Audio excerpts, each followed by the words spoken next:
साधो देखो जग बौराना, सांची कहो तो मारन धावे, झूठे जगपति आना। हिंदू कहत है राम हमारा, मुसलमान रहमाना। आपस में दो लरे मरत हैं, मरम कोई नहीं जाना। बहुत मिले मोहि नेमी धर्मी, प्रात करे असनाना। आत्म छोड़ी पखाने पूजय, तिनका थोथा ज्ञाना।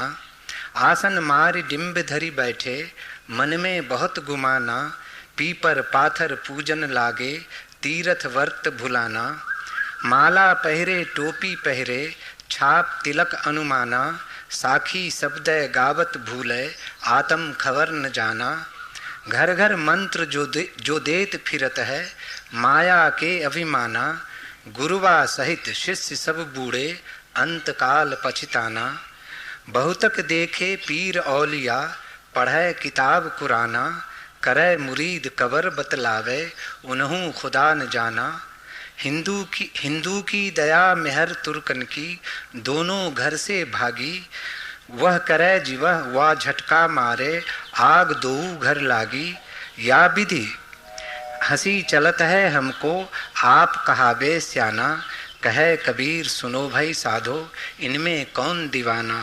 भगवान कृपा पूर्वक हमें इसका अर्थ समझा दें।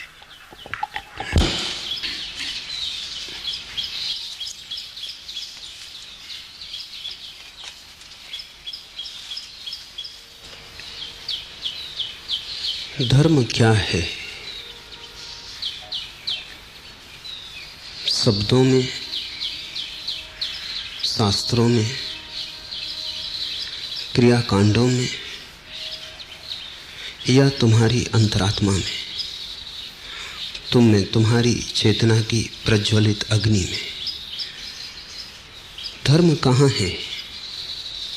मंदिरों में, मस्जिदों में, गुरुद्वारों में? आदमी के बनाए हुए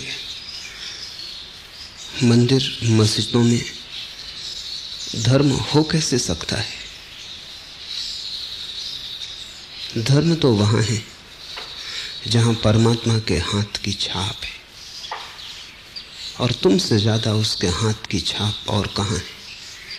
मनुष्य की चेतना इस जगत में सर्वाधिक महिमापूर्ण है, वहीं उसका मंदिर है, वहीं धर्म है। धर्म है व्यक्ति और समष्टि के बीच प्रेम की एक प्रतीति,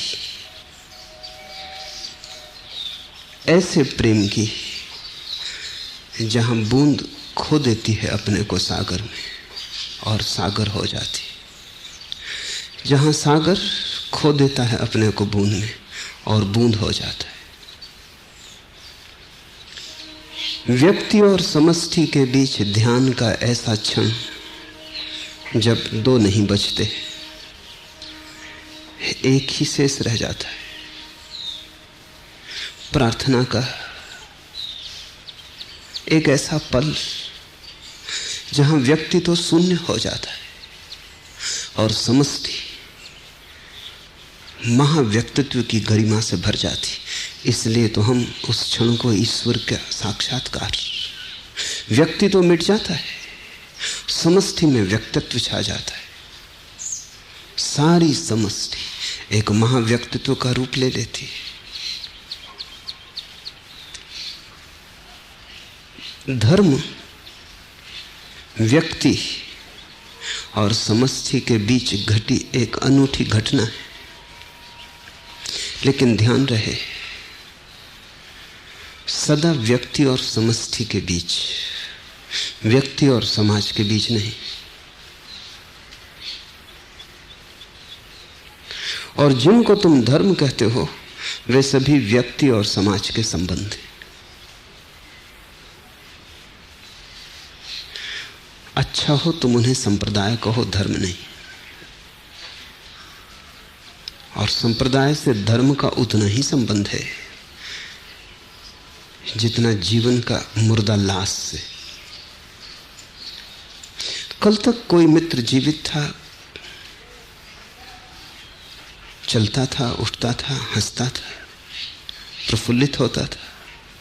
आज प्राण पखेरु उड़ गए, लाश पड़ी रह गई।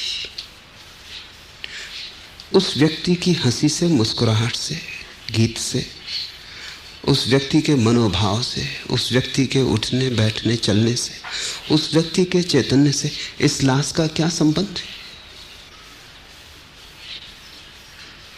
पक्षी उड़ गया, पिंजड़ा पड़ा रह गया। वो जो आज आकाश में उड़ रहा है पक्षी, उससे इस लोहे के पिंजड़े का क्या संबंध है? उतना ही संबंध है धर्म और संप्रदाय का। धर्म जब मर जाता है तब संप्रदाय पैदा होता है, और जो संप्रदाय में बंधे रह जाते वे कभी धर्म को उपलब्ध नहीं हो पाते। धर्म को उपलब्ध होना हो तो संप्रदाय की लाश से मुक्त होना अत्यंत अनिवार्य है। अगर तुम समझदार होते तो तुम संप्रदाय के साथ भी वही करते जो घर में कोई मर जाता है तो उसकी लाश के साथ करते हो। तुम मरघट ले जाते, दफनाते, आग लगा देते। लाश को कोई संभाल के रखता है, लेकिन तुम समझदार नहीं और लाश को सदियों से संभाल के रखे हो। लाश सड़ती जाती, उससे सिर्फ दुर्गंध आती, उससे पृथ्वी पर कोई प्रेम का राज्य निर्मित नहीं होता, सिर्फ घृणा फैलती, जहर फैलता है। धर्म तो एक है, लाशें अनेक हैं, क्योंकि धर्म बहुत बार अवतरित हुआ और बहुत बार तिरोहित होता है। हर बार लाश छूट जाती है। 300 संप्रदाय हैं पृथ्वी पर और सब आपस में कलह से भरे हुए, सब एक दूसरे की निंदा और एक दूसरे को गलत सिद्ध करने की चेष्टा में संलग्न, जैसे घृणा ही उनका धंधा है। तुम्हारे मंदिरों, मस्जिदों, गुरुद्वारों से अब प्रेम के स्वर नहीं उठते, प्रार्थना की बांसुरी नहीं बजती, सिर्फ घृणा का धुआं उठता है। यह हो सकता है कि तुम घृणा के धुएं के इतने आदी हो गए हो कि तुम्हें पता ही नहीं चलता, कि तुम्हारी आंखें उस धुएं से इतनी भर गई हैं कि अब और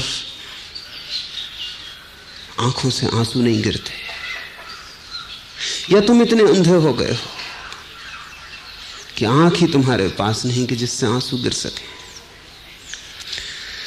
लेकिन धर्म मरता है। थोड़ी हैरानी होगी, क्योंकि धर्म तो शाश्वत है। धर्म कैसे मर सकता है? निश्चित ही धर्म शाश्वत है, लेकिन इस पृथ्वी पर उसका कोई भी रूप शाश्वत नहीं। जैसे तुम तो बहुत बार पैदा हुए, मरोगे, तुम्हारे भीतर जो छिपा शाश्वत है वो कभी पैदा नहीं होता, कभी नहीं मरता। लेकिन तुम तो आओगे, देह धरोगे, ये देह मरेगी, फिर और देह धरोगे, वो भी मरेगी। थोड़ी देर सोचो, अगर आदमियों ने ये किया होता कि जितने लोगों ने अब तक देह धरी हैं सबकी लाशें बचा ली होती, अगर तुम्हारी अकेले एक व्यक्ति की सब लाशें बचा ली होती तो पृथ्वी पूरी तुम्हारी ही लाशों से भर जाती, क्योंकि तुम कभी पक्षी थे, कभी पशु थे, कभी पौधे थे। हिंदू कहते हैं 84 करोड़ योनियों से तुम गुजरे हो। अगर एक योनि से एक बार गुजरे हो, जो कि कम से कम है, जिसके लिए बहुत ज्ञानवान होना जरूरी है कि एक बार में ही छुटकारा हो जाए एक योनि से।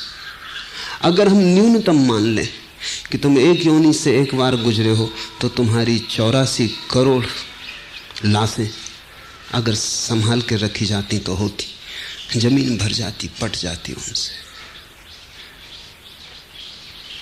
तुम्हारी ज्योति बहुत दियों में जली है, ज्योति उड़ जाती है, दिए को संभाल के रखते जाओ, मुश्किल में पड़ जाओगे। जिस जगह पे तुम बैठे हो, एक एक इंच जगह पर करोड़ों लाशें गड़ी हैं,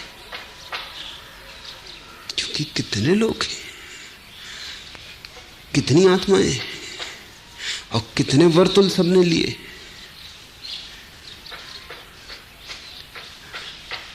ज्योति चली जाती है, लाश को हम दफना आते हैं। धर्म के साथ ऐसा नहीं हो पाया। ज्योति तो चली जाती, लाश रह जाती। लाश को हम संभाल लेते हैं। लाश सूक्ष्म है, इसलिए दुर्गंध का भी पता उन्हीं को चलता है जिनके पास बड़े तीव्र नासापुट। लाश इतनी सूक्ष्म है कि कबीर जैसी आंखें हो तो ही दिखाई पड़ती। इसलिए धर्म पे संप्रदाय इकट्ठे हो जाते हैं। और जब भी कोई नया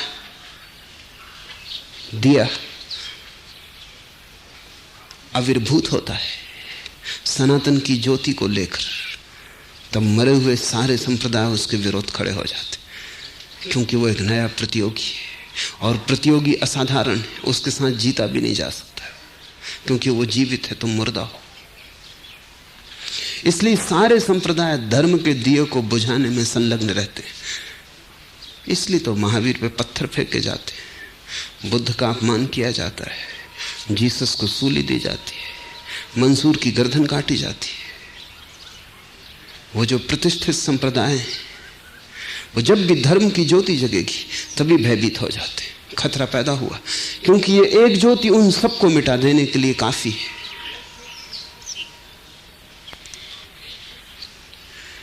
इस संबंध में कुछ बातें समझने तो कबीर के सीधे साधे पद बड़ी गहन गरिमा से भर जाएंगे। उनमें से बड़ी सुवास उठेगी। पहली बात, धर्म भी वैसे ही पृथ्वी पर आता है जैसे आत्मा आती है। जब भी कोई व्यक्ति तैयार हो जाता है और दिया पूरा निर्मित हो जाता है, तत्क्षण ज्योति उतर आती है। इसलिए हिंदू अपने धर्म पुरुषों को अवतार कहते हैं। अवतार का मतलब है अवतरित होना, ऊपर से नीचे आना। यह अवतार शब्द बड़ा महत्वपूर्ण है। बुद्ध 40 वर्ष तक अवतार नहीं थे। एक रात अचानक सब घट गया। दूसरे दिन सुबह अवतार हो गए। क्या हुआ उस रात? दिया 40 वर्ष से तैयार हो रहा था। जब दिया परिपूर्ण तैयार हो गया, हम इतना ही कर सकते हैं, पृथ्वी पर दिया तैयार कर सकते हैं। ज्योति तो इस पृथ्वी पर है ही नहीं। ज्योति तो आती है अज्ञात से, ज्योति तो आती है अनंत से, ज्योति तो आती है सनातन शाश्वत से। जब भी कोई दिया पूरी तरह तैयार हो जाता है, तब ज्योति उतर आती है। तुम केवल स्थिति पैदा कर दो परमात्मा के उतरने की, और तुम्हारे भीतर परमात्मा उतर आएगा।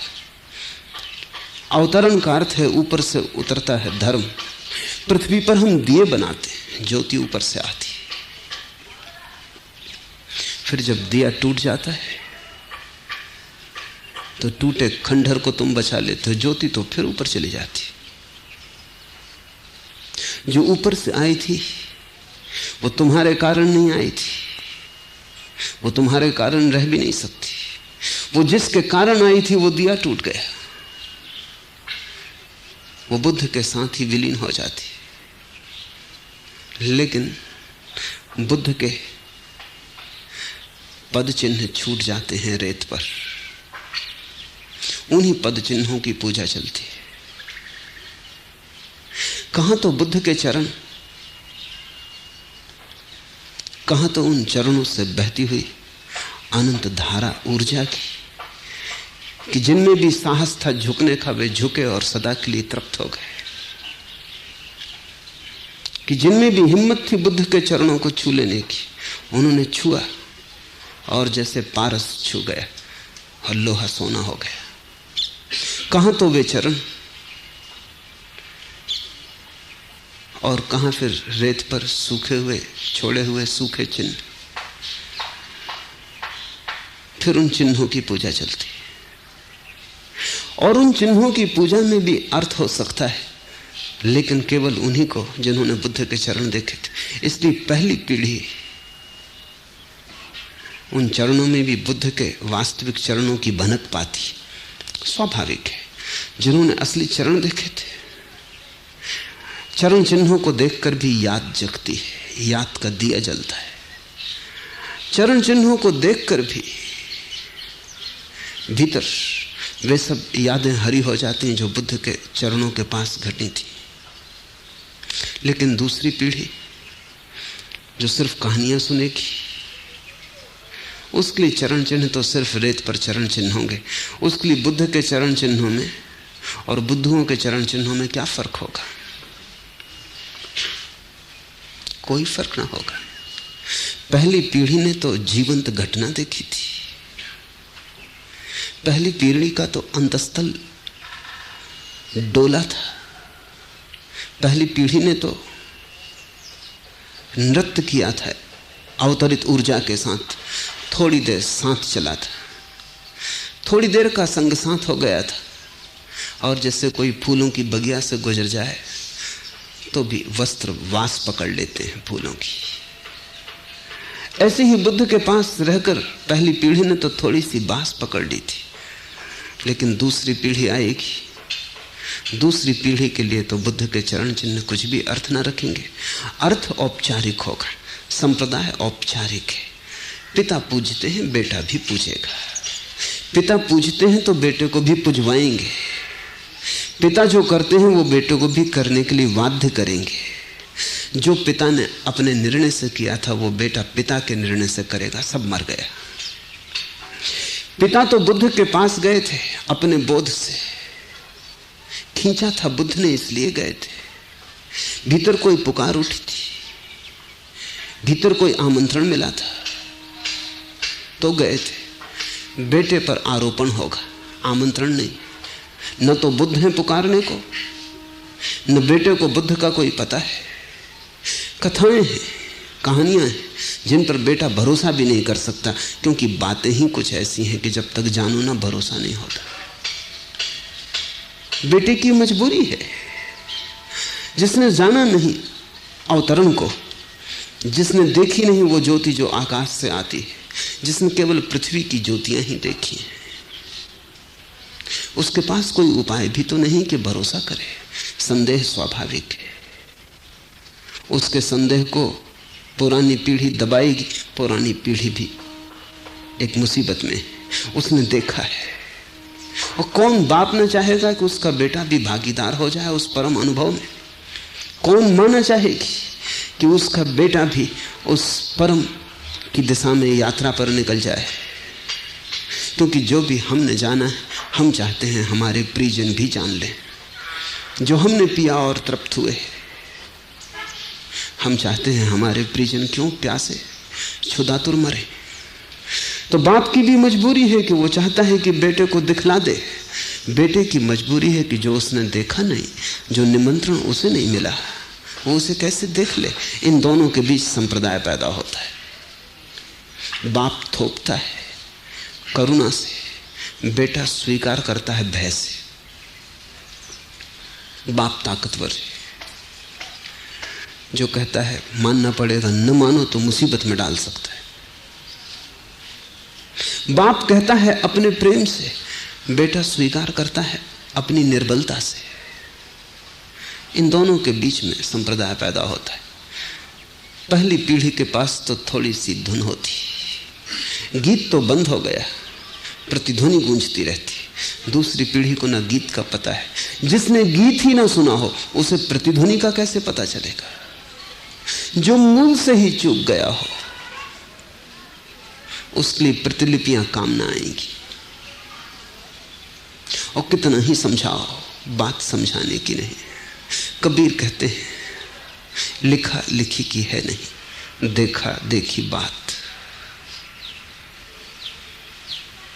देखी तो ही सही है, नहीं देखी तो परमात्मा से बड़ा झूठ इस संसार में दूसरा नहीं है। देखा तो उससे बड़ा कोई सत्य नहीं है। देखा तो वही एकमात्र सत्य है, सभी सत्य उसमें लीन हो जाते। नहीं देखा तो परमात्मा सरासर झूठ है। सब चीजें सत्य हैं, किनारे रास्ते के पड़ा पत्थर भी सत्य है, परमात्मा झूठ है। लिखा लिखी की है नहीं, देखा देखी बात। लेकिन दूसरी पीढ़ी कैसे देखे?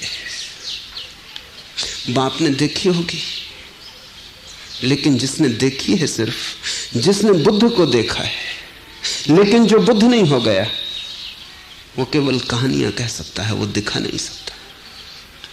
वो स्मरण कर सकता है, स्मरण मधुर है,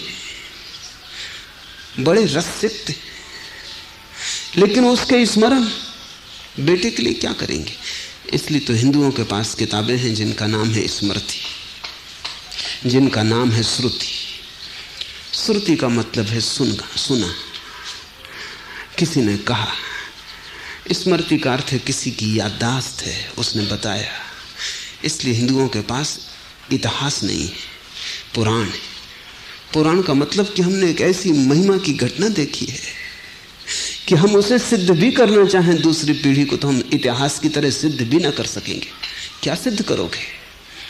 बुद्ध का जन्म सिद्ध हो सकता है, उसके गवाह मिल सकते हैं। बुद्ध राजा के बेटे थे, ये सिद्ध हो सकता है, उसके प्रमाण मिल सकते हैं। 40 वर्ष तक के प्रमाण मिल जाएंगे बुद्ध के, लेकिन 40वें वर्ष में जो घटना घटी उसका क्या प्रमाण है? उसका कौन गवाह है?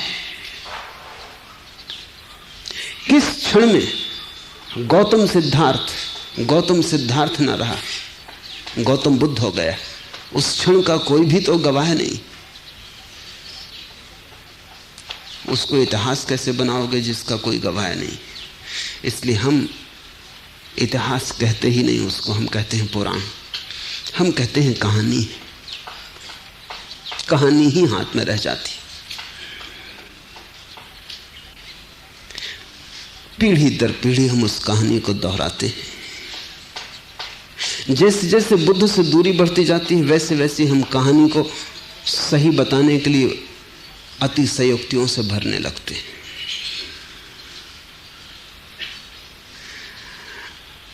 सिद्ध करने के लिए नई पीढ़ियों के सामने एक महिमावान पुरुष हुआ था, धर्म उतरा था पृथ्वी पर। हम कपोल कल्पित बातें जोड़ने लगते हैं। कारण है कपोल कल्पित बातों के जोड़ने का, क्योंकि मूल घटना का कोई भी प्रमाण नहीं है। इसलिए हम उस मूल घटना को बड़ी कपोल कल्पनाओं के घेरे में खड़ा कर देते हैं, ताकि तुम मूल की बात ही ना पूछ सको। हम बड़ा जाल खड़ा कर देते हैं। वो जाल ही संप्रदाय है। और दूसरी पीढ़ियां मानती हैं क्योंकि और पीढ़ियां मानती थी, क्योंकि पिता मानते थे इसलिए बेटा मानता है। ये लाश है, इसमें सब मर जाता है। इस मरी हुई लाश को जो ढो रहा है वो कबीर को न समझ पाएगा। और मजा तो ये है कि ये कोई बुद्ध के साथ हो, राम के साथ हो, कृष्ण के साथ हो तो ठीक, कबीर के साथ भी वही हो गया। कबीर पंथी लाश ढो रहे हैं।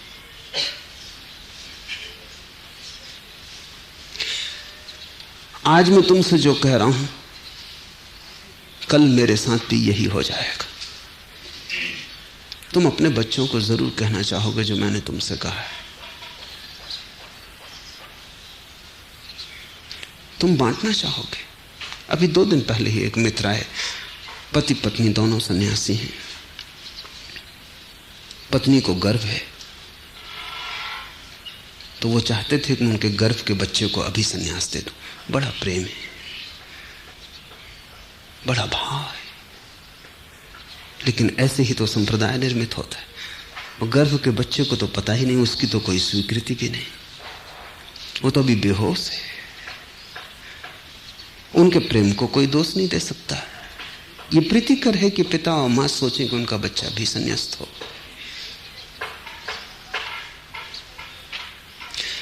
लेकिन इस बच्चे को तो कुछ भी पता नहीं।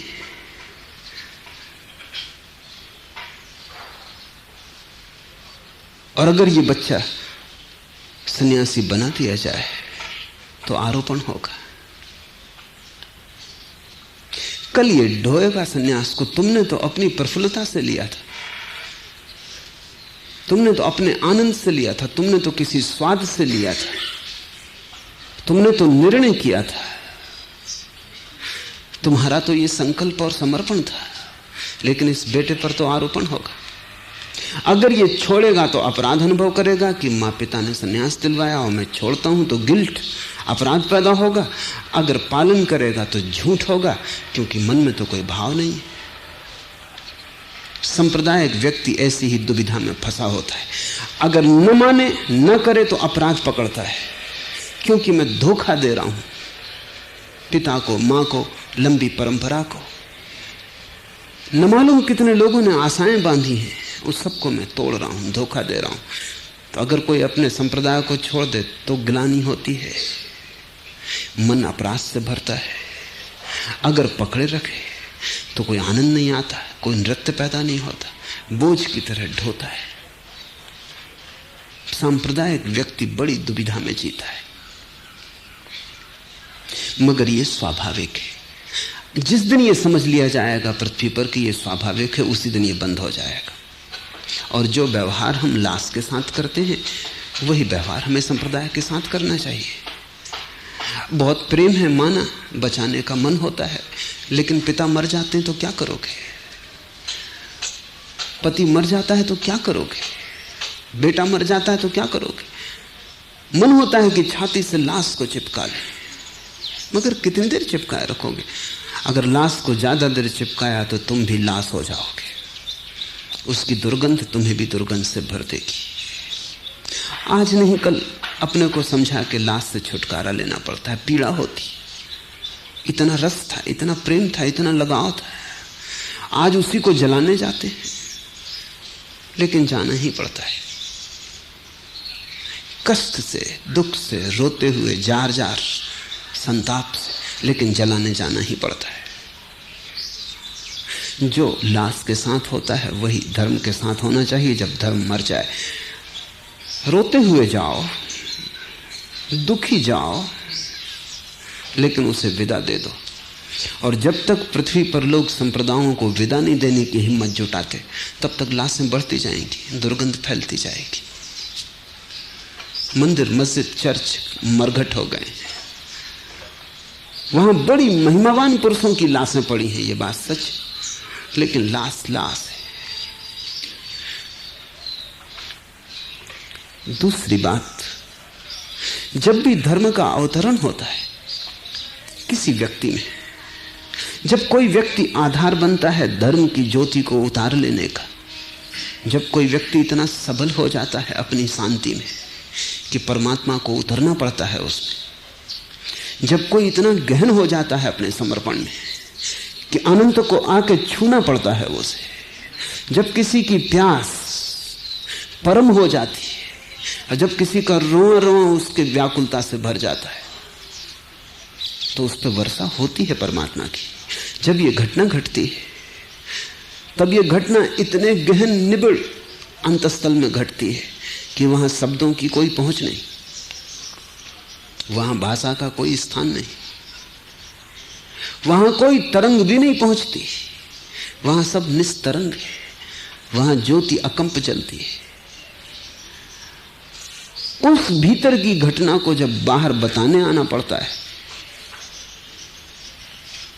तब संप्रदाय पैदा होता है। लेकिन वो भी होगा, ज्ञानी बिना बताए नहीं रह सकता, क्योंकि जो जाना है उसे बांटना ही होगा, जो पाया है उसे बांटना ही होगा।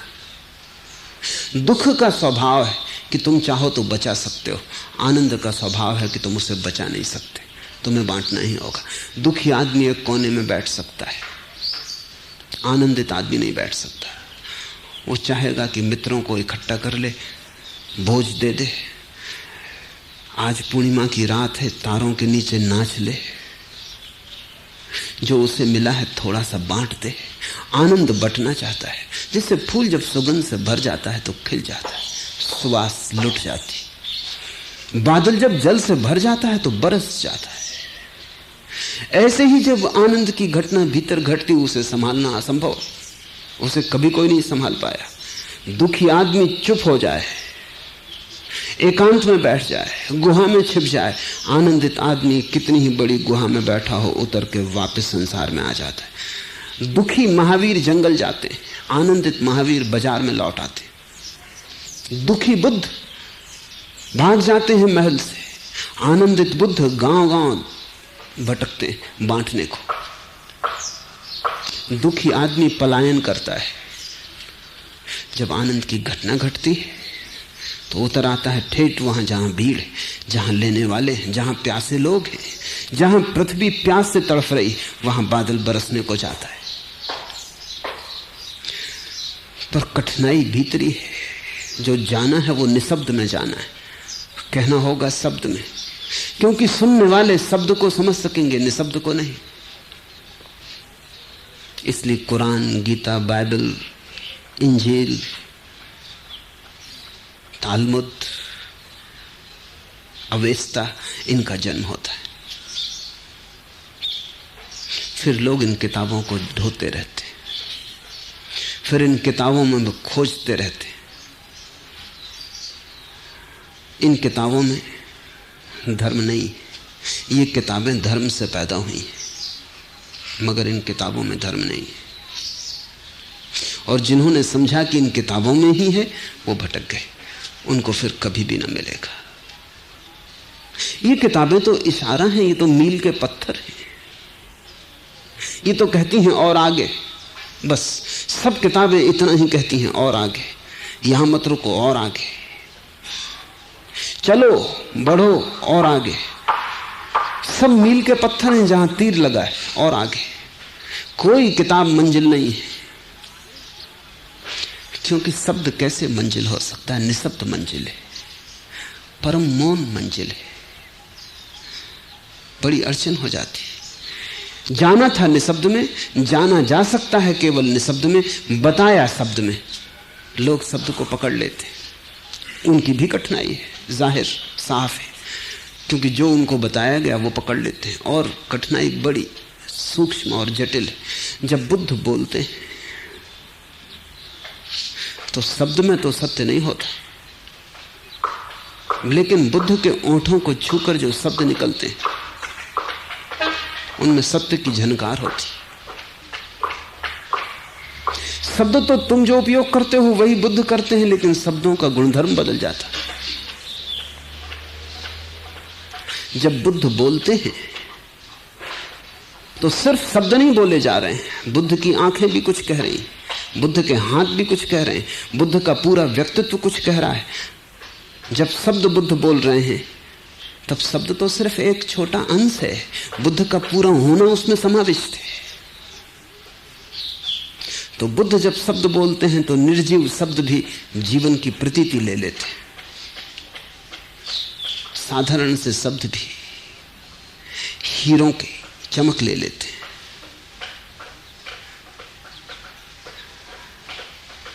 उसमें तुम, उस क्षण में तुम शब्द को अपने भीतर ले जाते हो। बुद्ध का सारा व्यक्तित्व उस शब्द के आसपास एक वायुमंडल की तरह तुम्हारे भीतर आता है। लेकिन गीता में जब तुम पढ़ोगे तो किताब पर छपे स्याही के अक्षर, वहां कृष्ण की मौजूदगी नहीं है। जब तुम धम्म पद में पढ़ोगे तो कागज और स्याही है, वहां बुद्ध के ओंठ, बुद्ध की आंखें, बुद्ध के हाथ, बुद्ध का होना, वहां कुछ भी नहीं। ऐसा ही समझो कि अगर तुमने संगीत की किताबें देखी हो, चिन्हों में संगीत लिखा होता है।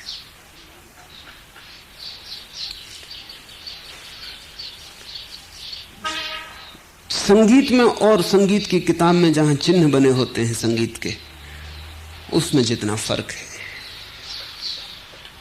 उतना ही फर्क बुद्ध के वचन और धम्म पद में, कृष्ण के वचन और गीता में। कहां बुद्ध के वचन? उनकी भीतर की ज्योति से ज्योतिर्मय, उनके भीतर की सुवास से आंदोलित, उनके भीतर की गंध को लेते हुए, क्योंकि उनसे डूब के आ रहे हैं, उनके गहनतम से आ रहे हैं।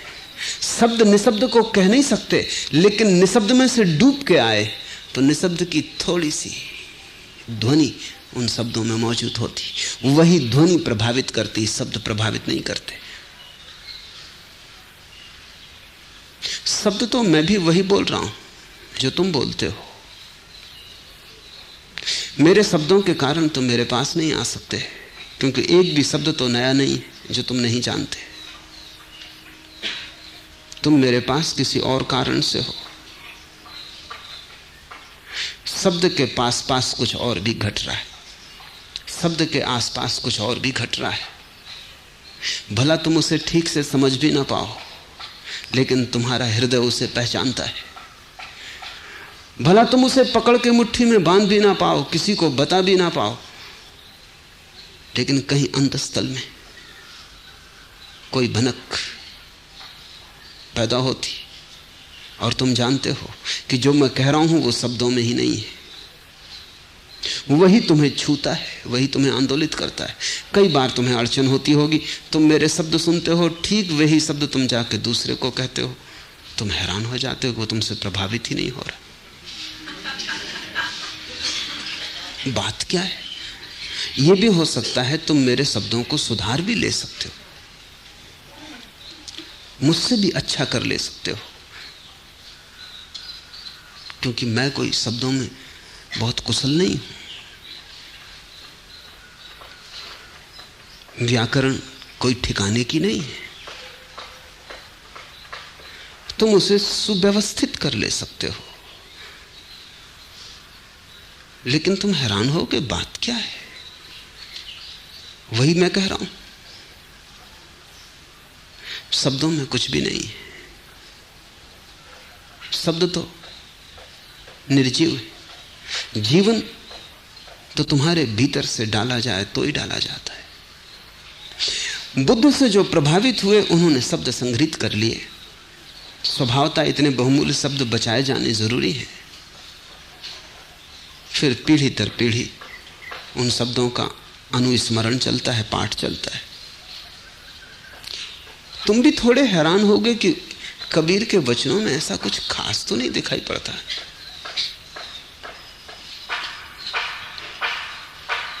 क्योंकि तुम्हें कबीर का एहसास नहीं।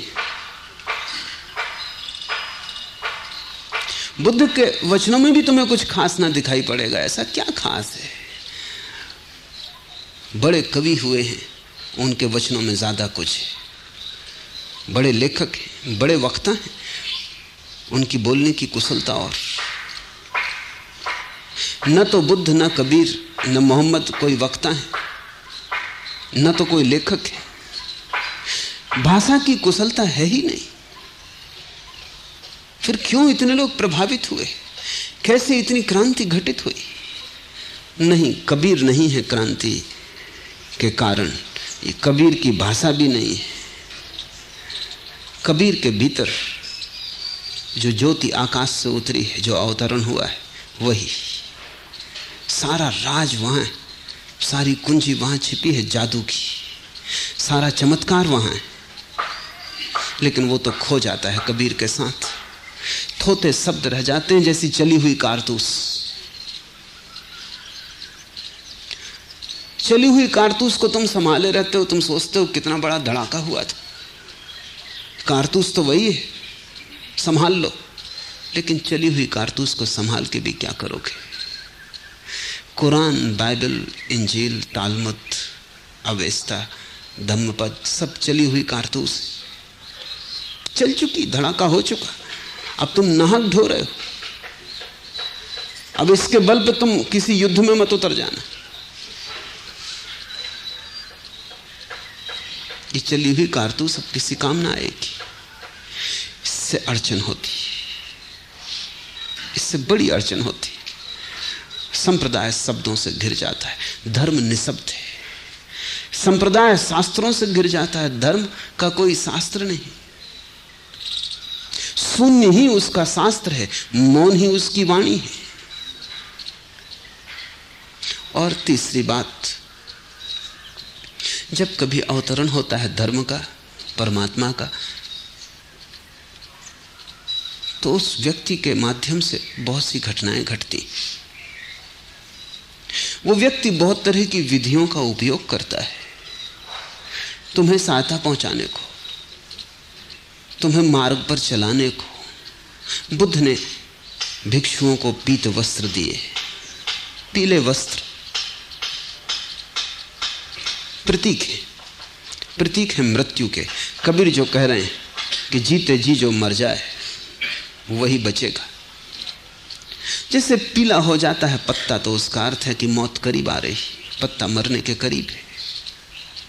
फिर जब बिल्कुल पीला हो जाता है तो मर गया। फिर किसी भी क्षण वृक्ष से टूट जाता है, न वृक्ष को पता चलता न पत्ते को पता चलता, मौत घट गई।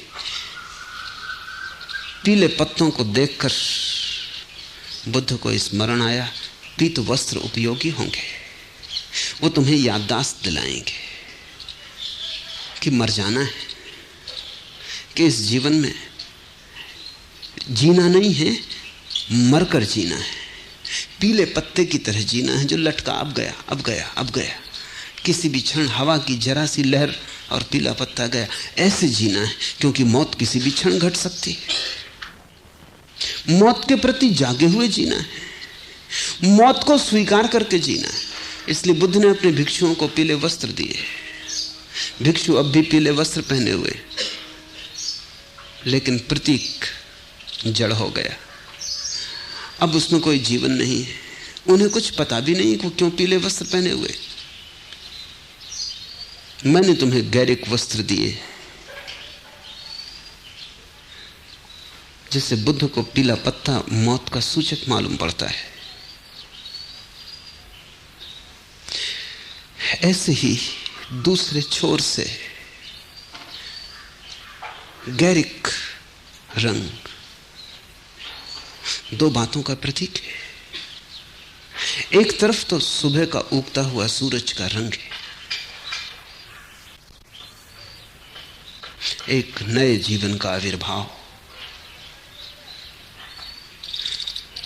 दूसरी तरफ सांझ को डूबते हुए सूरज का भी रंग वही है। एक तरफ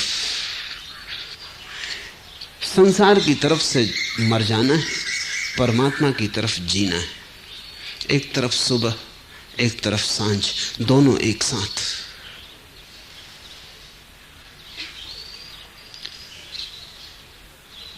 गैरिक रंग अग्नि का रंग है, और अग्नि से गुजरे बिना कोई भी निखरता नहीं। तुम्हारी आत्मा का स्वर्ण निखरेगा अग्नि से गुजरकर। गैरिक वस्त्र अग्नि का रंग है, उसका अर्थ है कि ये पूरा जीवन अग्नि शिखा है। यहां से तुम्हें शुद्ध होकर गुजरना है, अन्यथा तुम स्वीकार ना हो सकोगे। बहुत पुकारे जाते हैं, बहुत कम चुने जाते हैं। 1000 यात्रा करते हैं, एक पहुंचता है। अगर तुमने जीवन को पूरा मौका दिया कि तुम्हें जला डाले, तुमने अपने को बचाने की कोशिश न की, तुम स्वर्ण की तरह अग्नि में पड़ गए और सब तरह तुमने जलने दिया। एक बात पक्की, सोना नहीं जलता, कचरा ही जलता है। तुम्हारे भीतर जो सोना है वो बच रहेगा, जो कचरा है वो जल जाएगा। गैरिक वस्त्र चिता का रंग है, तो उसमें वो बात तो छिपी ही है जो पीत वस्त्रों में छिपी है, कि तुम जीवन को मरकर जीना।